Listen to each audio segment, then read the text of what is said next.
todos conocemos a alguien que está resfriado, ¿sí? En la casa o en la U y demás, ¿no? Con frecuencia, el primer virus más frecuente siempre es el rinovirus, ¿verdad? En cambio ahora en orden de frecuencia tenemos estos otros tres que dependiendo de la edad del paciente, dependiendo de los factores de riesgo, de si está vacunado o no, si está internado, si tiene otros factores coadyuvantes, van a ser más o menos frecuentes.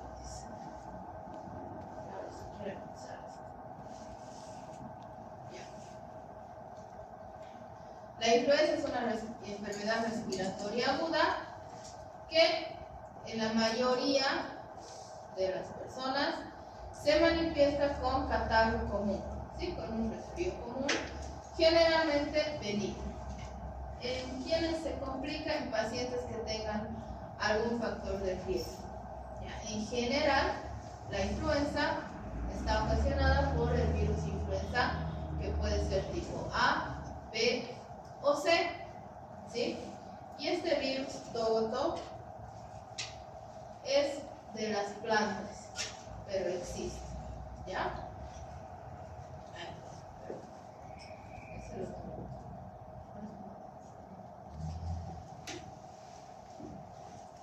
Se considera un tipo de zoonosis, ya que es un virus que puede adaptarse a otra especie, ¿ya?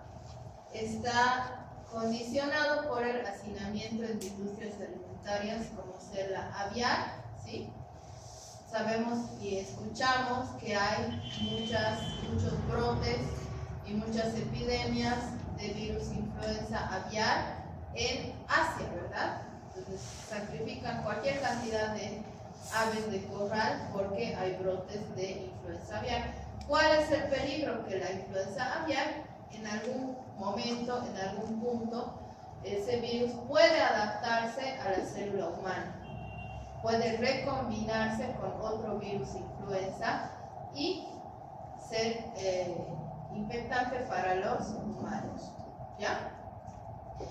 Hay epidemias de infecciones respiratorias agudas entre noviembre y marzo, cuando hay cambio de temperatura, y en el hemisferio sur, pues esto depende de la estación, ¿verdad? Por eso es un virus estacional. En el hemisferio sur va a ser de los meses de abril, mayo hasta julio, agosto, ¿sí? ¿Qué significa esta gráfica? Fíjense, hay virus influenza, hay virus de la influenza para diferentes especies de animales, ¿ya? Tenemos las influenza de los equinos, de las aves, principalmente de las aves migratorias y de las aves que nadan, patos, la influenza de los cerdos, la porcina, humanos y otros animales ya más que pueden ser domésticos, los pollos, ¿sí? Pollos, gallinas y otros también que pueden ser salvajes. Y también tenemos las especies de mamíferos marinos, ¿ya? ¿Qué pasa con estos virus? Si hay un lugar en el que están en contacto aves con cerdos, ocurre un brote, ya sea de gripe porcina o de gripe aviar, y ese virus podría adaptarse a una u otra especie, ¿sí? Y recombinarse y aparece un nuevo virus, ¿sí? Lo mismo entre aves y humanos, lo mismo entre humanos y cerdos y así, ¿no? Tiene que conjuncionar, tiene que haber un virus, tiene que haber un hospedero y tiene que haber otro que tenga una célula susceptible de ser infectada. ¿Ya? ¿Por qué se llama influenza? Antes se creía que esta enfermedad ocurría por influencia maligna o influencia sobrenatural, que era algo ¿qué se llama? De magia o de brujería, ¿no? Entonces decían que es la influencia del mal, y ahí se quedó como influenza, ¿no? Durante el Renacimiento en Florencia se relaciona la enfermedad con estrellas, ¿no? Y como todos saben, se atribuye influencia de las constelaciones y demás a la conducta humana, ¿verdad? Entonces, esa influencia dice que de las estrellas ocasionaba las epidemias. Han habido muchas epidemias de influenza en la historia, ¿no? Se tiene el registro de la primera desde 1743, y fíjense que hay cierta periodicidad de unos 30 o 40 años más o menos, y que a veces son de 10 años, a veces son de 30 años, a veces son de 4 años. ¿De qué depende esto? Fíjense que generalmente es en Asia, ¿no? Taiwán, Hong Kong, y depende también de qué virus, ¿no? Virus influenza aviar, virus influenza tipo A, H1N1 es el que causó la gripe española en 1919, ¿ya? ¿Por qué? ¿Alguien sabe por qué se llamaba gripe española? Se llamó gripe española.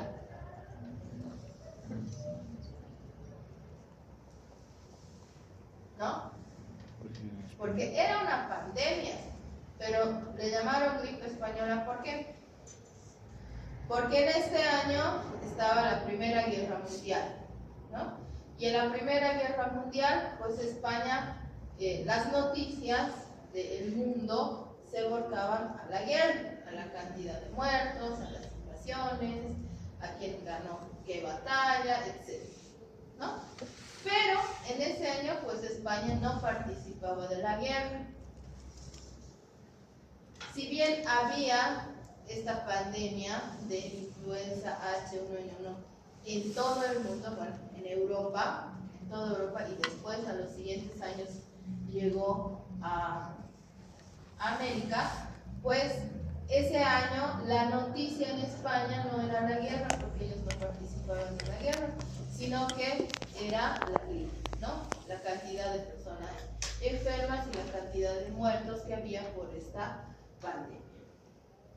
Por esta epidemia en España, que en realidad era una pandemia, y por eso le llamaron gripe española, ¿no? Porque para los medios solo había gripe en España.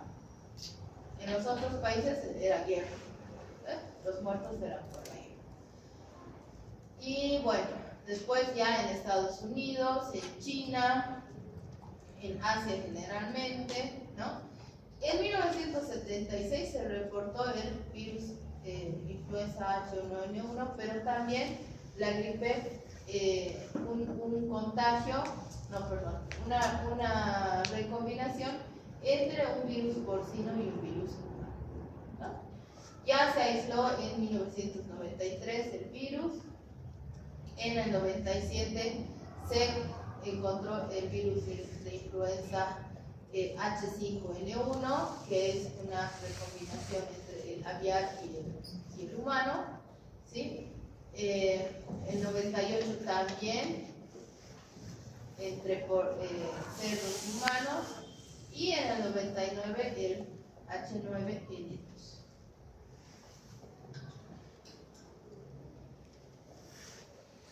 El origen de las pandemias es China. Este virus se origina en este país. También se encontró H7N7 en Nueva York en 2002, también en 2004 en Canadá, también en 2004 en Tailandia, y H5N1 también.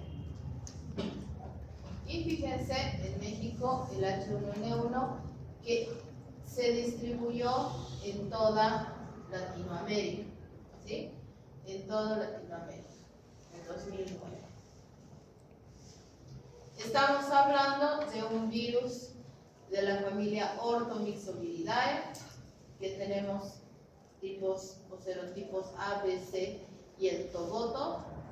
Es un virus envuelto, ¿sí? Su genoma es ARN de simple cadena, ¿sí? Lineal, pero que está dividido en 8 segmentos, ¿sí? La cadena en sí es helicoidal, pero está segmentada, ¿ya? Entonces aquí podemos ver un poquito de los segmentos que están desordenados, pero para aprenderlos los vemos rectos, ¿no? Esta partícula viral, les decía, es envuelto, tiene una bicapa lipídica, tiene glucoproteínas de superficie llamadas neuraminidasa y hemaglutinina, que son las que le dan la denominación H y N, ¿sí? Por eso es H1N1, H5N2, porque tiene la hemaglutinina tipo 1 y la neuraminidasa tipo 1, ¿sí? Y ahí es donde se diferencia y donde los podemos nombrar, ¿no? También tiene proteínas de la matriz, tiene una enzima polimerasa que es la que le ayuda a replicar y a generar el genoma, tiene una nucleoproteína y tiene ARN, obviamente, en la parte central, segmentado en 8 segmentos. Este está en el Murray, este gráfico, ¿ya?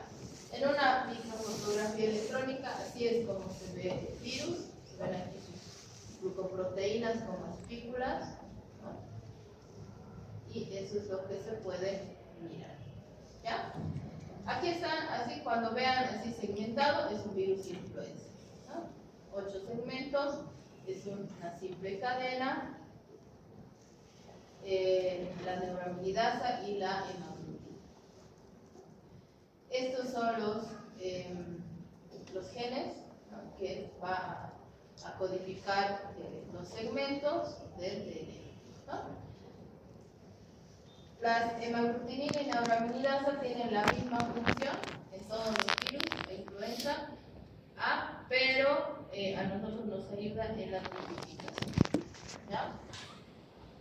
El principal infectante y del que vamos a hablar más hoy es el virus influenza A, que va a infectar al hombre y a los animales. El influenza B, ¿sí? Es menos frecuente porque se retrasa su infección porque tiene error en sus tetrámeros, ¿no? El virus influenza C es más que todo en los animales y el togoto es en vegetales, pero lo mencionamos porque es accidental, se puede encontrar de manera accidental en los animales, ¿ya? Para que una persona desarrolle enfermedad grave por influenza virus, chicos, tomen apuntes. Si quieren chatear, pueden irse afuera. Señorita, estoy tomando apuntes. ¿No tienes cuaderno? No.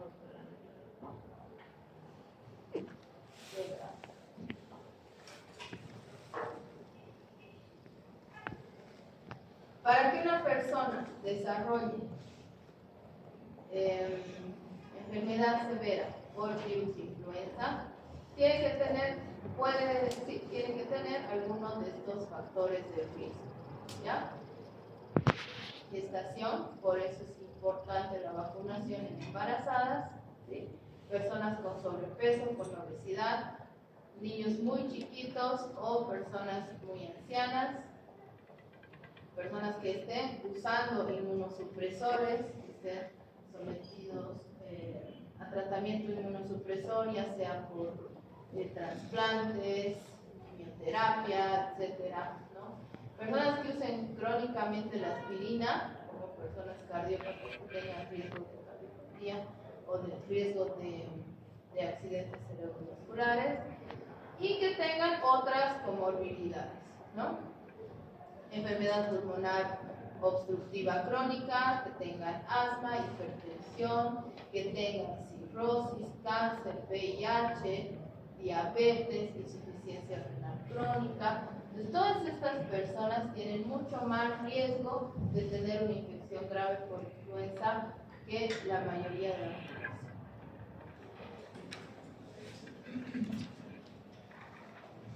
Se calcula el periodo de incubación entre 1 a 4 días desde que la persona está en contacto con el virus hasta que desarrolla los primeros síntomas.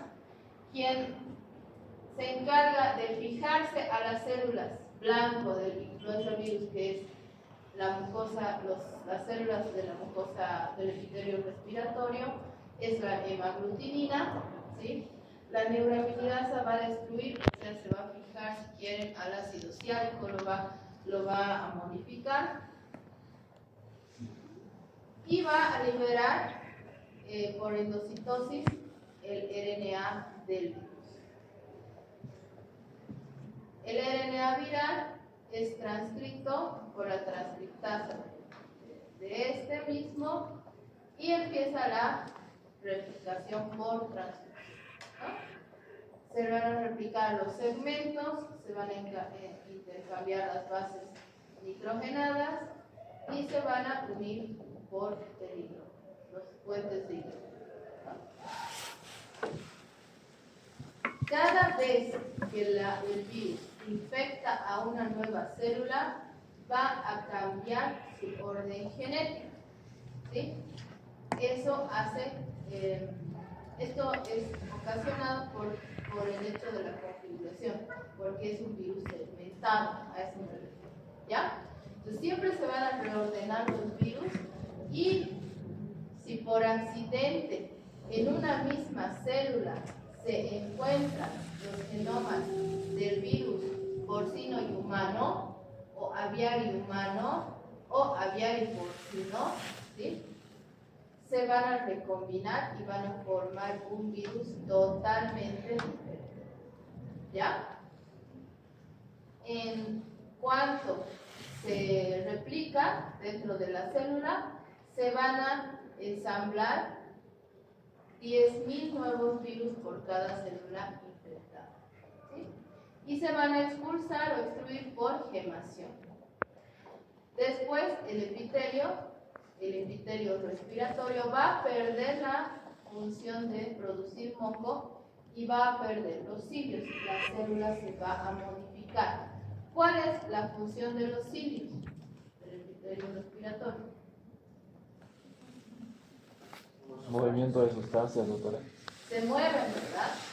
Los cilios tienen un movimiento que son para rechazar las partículas extrañas, virus, bacterias, cuerpos extraños. De la misma forma el moco, ¿no?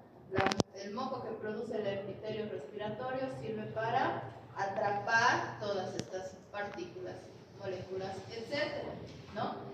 Si el epitelio pierde esto, pues es susceptible de sobreinfectarse por otras bacterias, ¿ya? Entonces esto es lo que acabamos de decir. Se adhiere con la hemaglutinina, ingresa por la neuraminidasa y se libera en un endosoma, se libera el RNA. El RNA, al ser un virus RNA, se va a replicar ¿en dónde?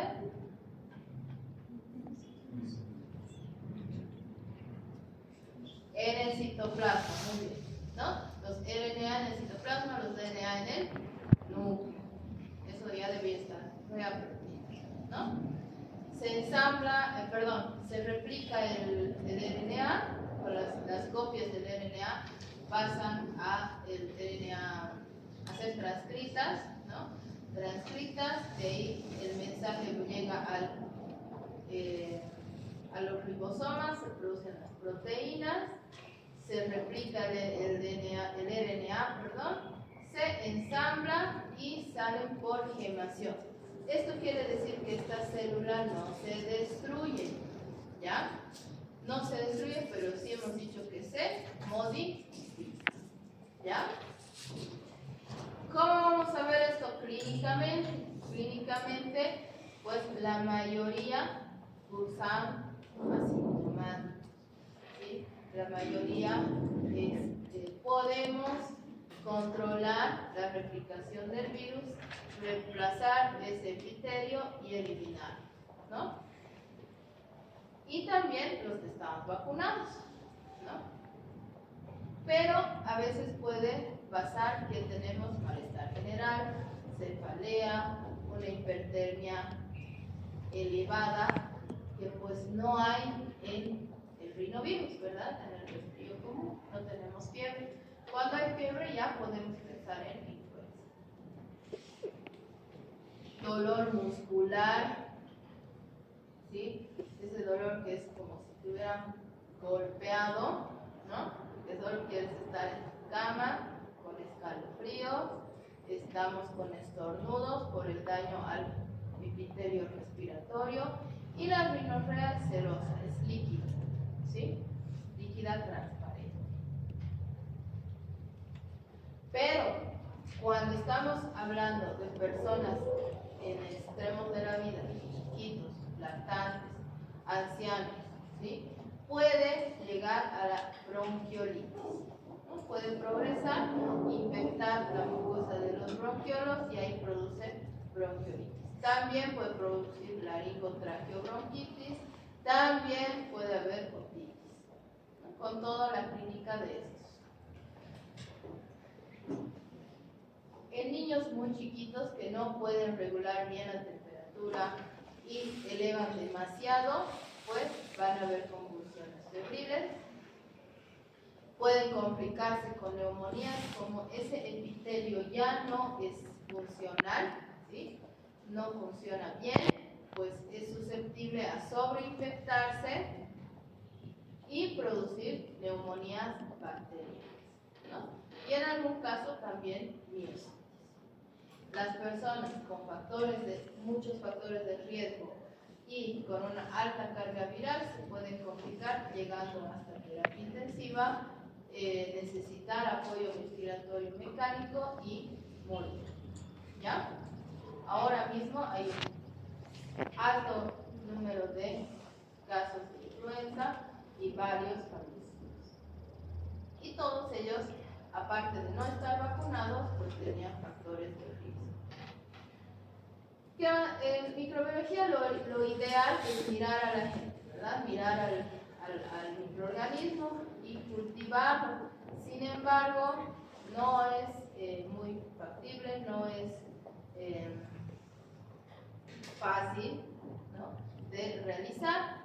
Entonces, lo más que podríamos hacer para mirar los efectos del virus será mirar un aspirado nasofaringeo teñido con colorantes fluorescentes y mirar en un microscopio de inmunofluorescencia, ¿no? Es lo más que nos podríamos acercar a mirar al virus o a los efectos citopáticos en la célula dañada, ¿no? Sin embargo, en nuestro medio se diagnostica con pruebas indirectas y moleculares. Indirecta, la más utilizada, es la prueba de ELISA, en la que vamos a detectar inmunoglobulinas G y M del virus influenza A, ¿no? Y la prueba PCR en tiempo real, que puede ser independiente para influenza, o puede ser un panel viral que abarque, multiplex, que abarque todos los virus respiratorios, ¿no? Entonces, con la misma muestra se procesa y se puede diagnosticar, encontrar el genoma de algún virus respiratorio, ¿no? Los paneles actualmente tienen incluso bacterias, ¿sí? Con la misma muestra encontramos virus y bacterias en PCR, ¿no?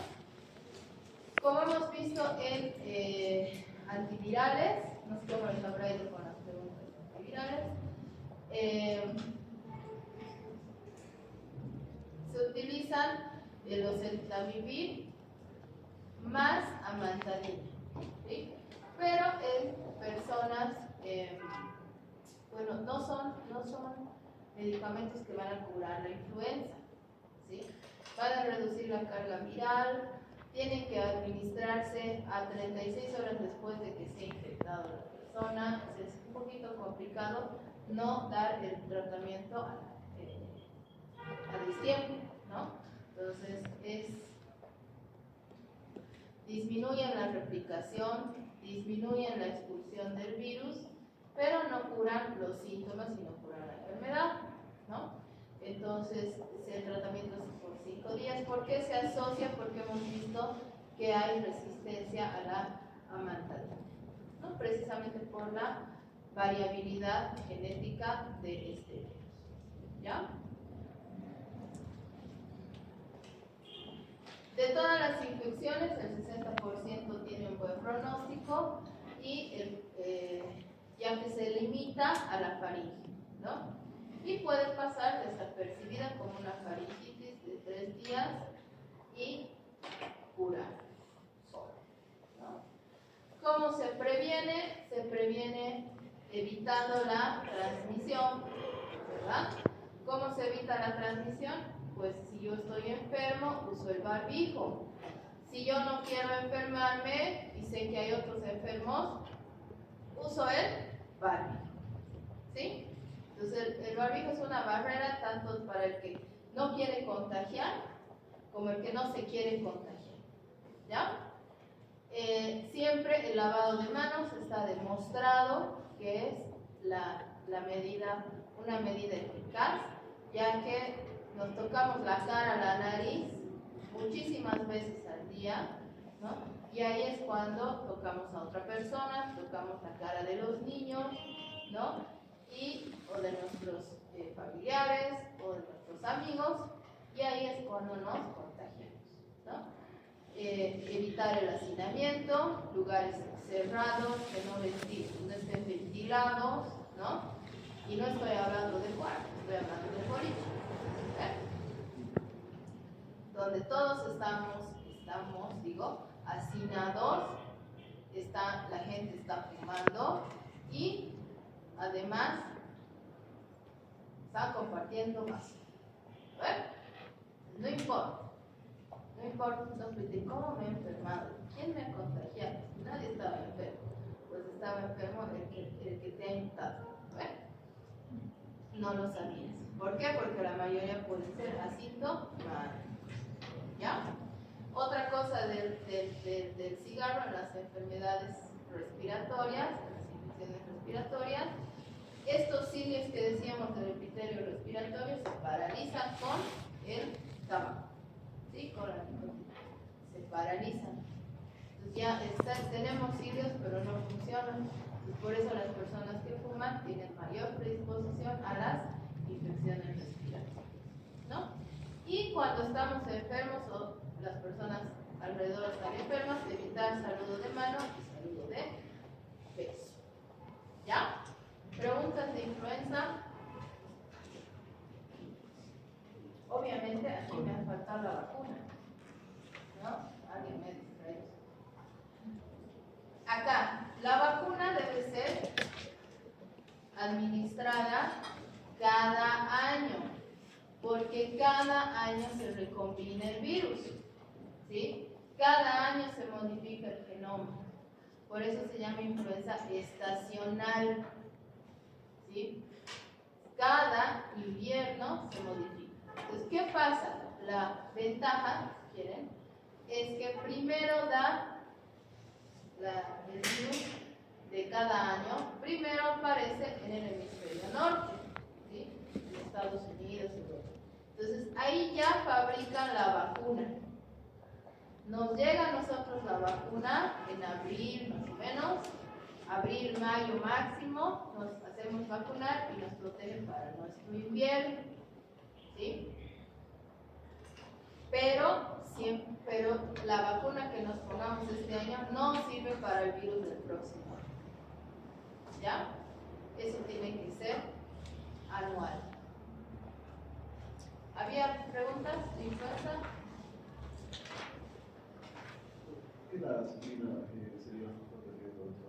¿La aspirina? Sí, es Ya. La aspirina es un antiinflamatorio no esteroideo, ¿sí? Que se utiliza obviamente para evitar los coágulos por su componente de antiplaquetario, ¿verdad? Pero los antiinflamatorios no esteroideos, los AINES, lo que hacen es bloquear la fosfolipasa A2. ¿Sí? La fosfolipasa A2 es la enzima que va a producir los leucotrienos y los tromboxanos, ¿ya? En la cadena de la inflamación. Estas citoquinas nos protegen de las enfermedades por virus en general, ¿ya? Entonces, si bloqueamos esa cadena, no tenemos citoquinas suficientes para pelear naturalmente contra el virus. ¿Ya? Ok, gracias. Listo. Vamos a hablar entonces de su primo lejano, que es el virus parainfluenza. ¿Sí? Lejano porque no es de la misma familia. ¿Ya? El virus parainfluenza tiene 4 serotipos que pueden infectar al ser humano. ¿Ya? Constituyen la primera causa de laringotraqueitis en niños. El tipo 1 y tipo 2 causa laringotraqueitis en niños menores de 2 años.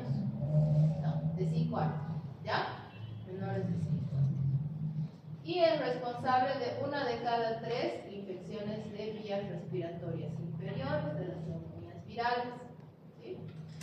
Es diagnosticable por PCR, ahorita vamos a ver, es prevenible, no por vacuna, pero sí se puede prevenir, y es autolimitante. Es más frecuente en niños, ocurren brotes y contagios en guarderías, en colegios y en salas de pediatría. ¿Ya? Basta que si hay una sala de niños en el hospital que son todos quirúrgicos y uno se infecta, puede contagiar a toda la sala. ¿Ya? Está en todas partes, es cosmopolita, también es una zoonosis porque se ha adaptado de otras especies. ¿Sí? El más frecuente es el serotipo 3. ¿Sí? Cuando llegamos a los 5 años, todos ya tenemos los anticuerpos contra la parainfluenza. Todos nos hemos enfermado o infectado. ¿Ya? En el serotipo 2, el 78% tiene anticuerpos y el serotipo 1, el 58% tiene anticuerpos. 58%. ¿Ya? Entonces, es más frecuente en otoño e invierno. Vamos a escuchar niños tosiendo con una tos medio ronca, ¿sí? Que es el croup o la laringotraqueitis. Pertenece, les decía, a otra familia, a la Paramyxoviridae. Es un virus también ARN lineal, monocatenario, de sentido negativo, helicoidal, envuelto, y mide de 130 a 200 nanómetros. Es un virus grande. ¿Ya? De esta familia también es el virus de la parotiditis. Produce el serotipo 1 y 2, para influenza 1 y 2 produce el croup o laringotraqueitis, el 1, 2 y 3 produce bronquiolitis, y cuando hay neumonía generalmente es el 3. Es una microfotografía. No muy claro. ¿Ya? También tiene glucoproteínas de superficie, que son la hemaglutinina y la neuraminidasa, pero también tiene hialuronidasa. ¿Ya? Esa es la diferencia. ¿Qué va a hacer la neuraminidasa? Va a hacer que se corten los residuos de ácido ciánico y van a ingresar a la célula o al tejido epitelial epitelial mucoso de la, epitelial de la mucosa respiratoria, ¿no? Va a haber edema submucoso, lisis y apoptosis, ¿no? En este caso sí es un ciclo lítico y las células van a morir.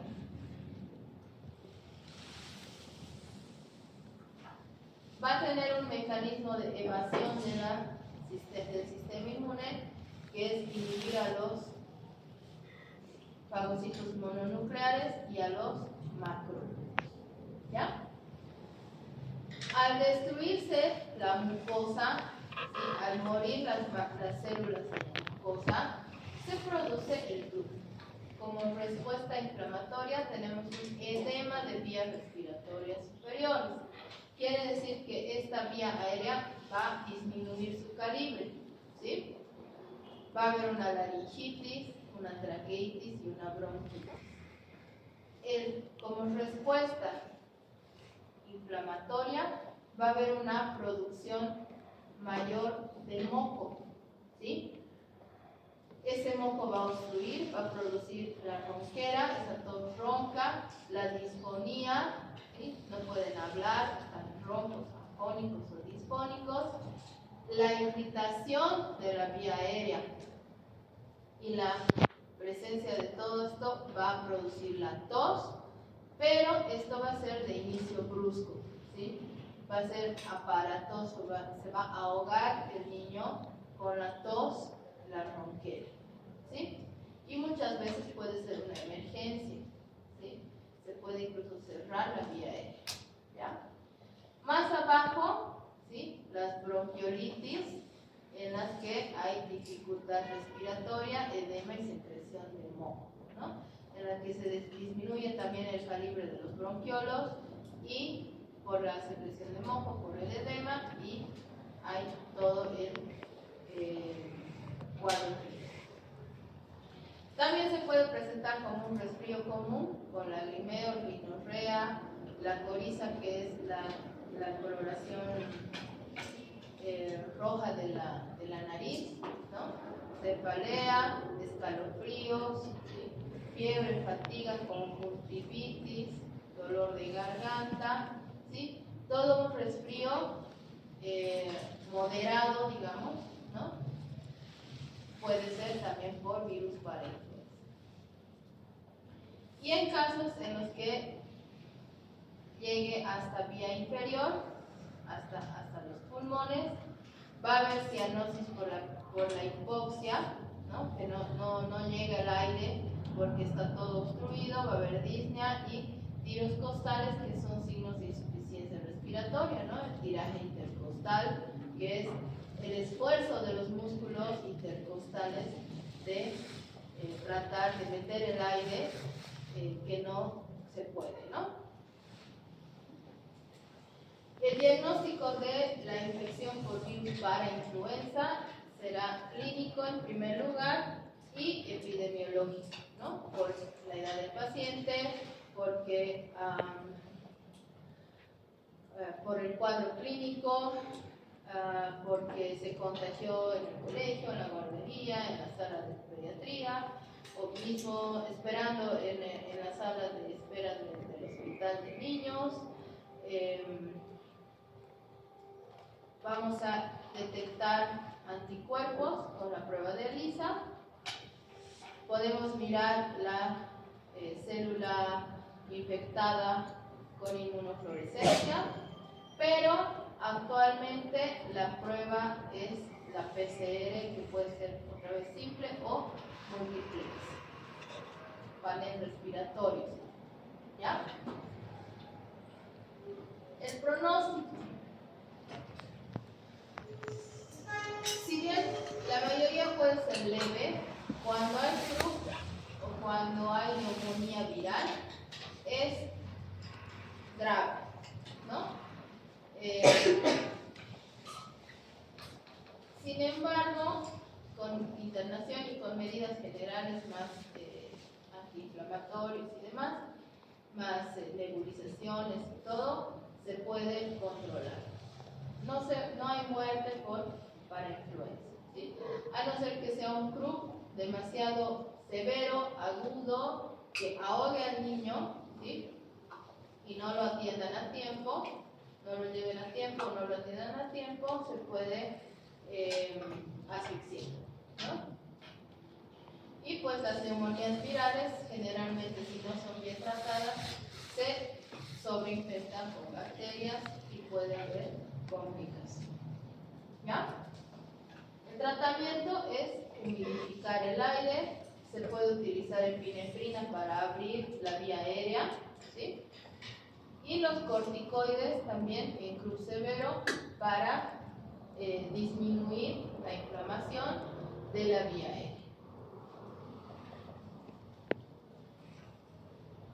¿Preguntas para influenza?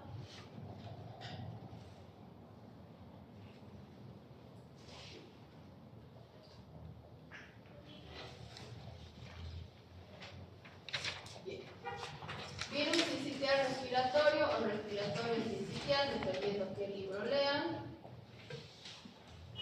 Es un virus ARN, simple cadena, sentido negativo, también de la familia Paramyxoviridae, ¿sí? Y es muy frecuente causante de infecciones humanas, ¿sí? Fue descubierto en 1956 en un chimpancé de laboratorio, ¿sí? Que estaba resfriado. En Estados Unidos ya han estudiado y han visto que era un virus raro porque tenía un efecto citopático diferente a los otros, ¿no? Este mismo virus fue aislado de un niño con neumonía y de un niño con laringotraqueobronquitis, ¿ya? El efecto citopático, ¿sí? Tanto en el mono como en estos otros niños, ha sido formación de sincitios. ¿Se acuerdan qué es sincitio? En embriología mismo. ¿Qué era un sincitio tropoblasto? Que es la unión de muchas células, ¿verdad? ¿Sí? Como si fuera una, se forma como una masa. Ese es el efecto citopático y por eso tiene ese nombre, virus sincitial respiratorio, ¿ya? Entonces tiene ese efecto.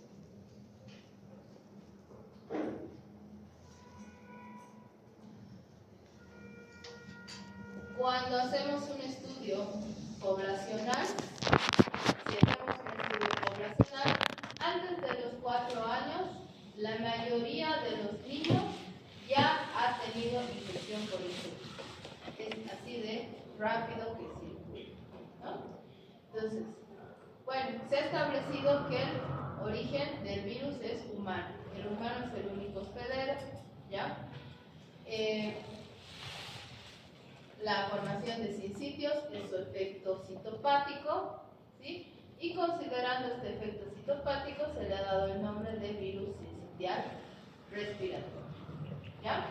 Es un virus también RNA grande, ¿sí? De 150 a 300 nanómetros, que induce la formación de sincitios, ¿ya? Hay dos grupos de virus sincitial respiratorio, que es el A y el B. Y hay distintos subgrupos, pero y esto es lo que hace que exista una gran diseminación, ¿sí? Pueden circular simultáneamente en un invierno, ¿sí? Y pueden ser detectados en todo el mundo, ¿no? Entonces, no depende de que sea A o sea B, pueden circular simultáneamente, ¿ya? Este virus no tiene las glucoproteínas hemaglutina ni neuraminidasa, ¿ya? En niños menores de 2 años es la causa más habitual de infección aguda y mortal, ¿sí? Es mucho más grave en niños pequeñitos que en lactantes mayores y en escolares, ¿sí? Si bien todos nos podemos contagiar de este virus y desarrollar la enfermedad, en niños menores de 2 años es más peligrosa y es mortal,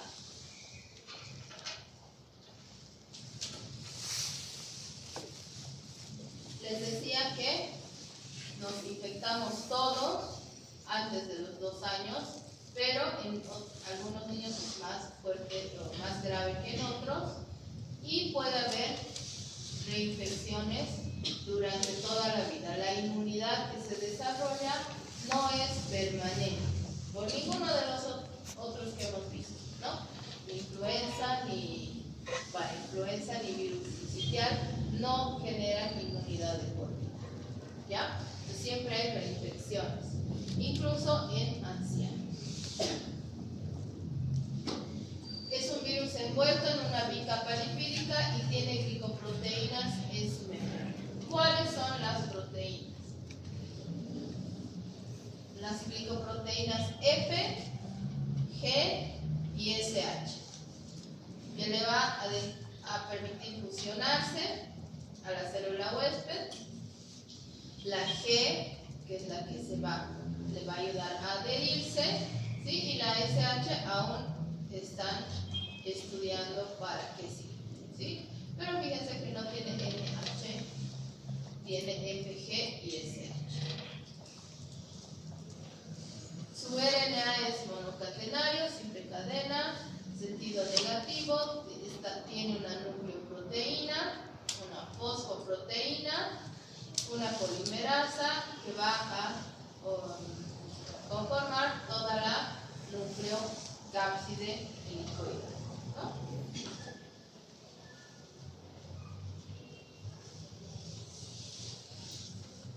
Al ser un virus ARN, ¿dónde se replica? Muy bien, en el citoplasma.